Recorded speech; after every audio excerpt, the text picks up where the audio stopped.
Hello everybody and welcome. In this video I'm going to show you how to call Siri using your earbuds SOUNDCORE R50i.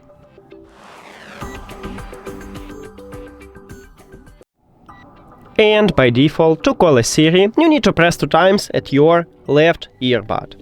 Touch area is located at the back side, and right here at the top we have SOUNDCORE logo. You need to tap on it 2 times, because this is a touch area. 1, 2.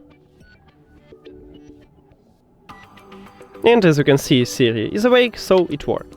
But also I wanna show you how to customize it. So open SOUNDCORE application. If you add your earbuds to the application, you will see it at the device list. Tap on it and go to the controls. And right here, as you can see, it's set to double tap.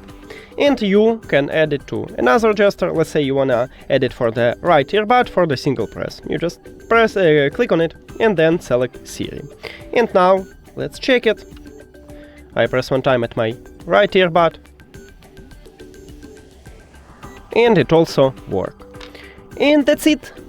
Thank you for watching this video. If you found it helpful, please consider subscribing to the channel and leave a like on the video. See you later!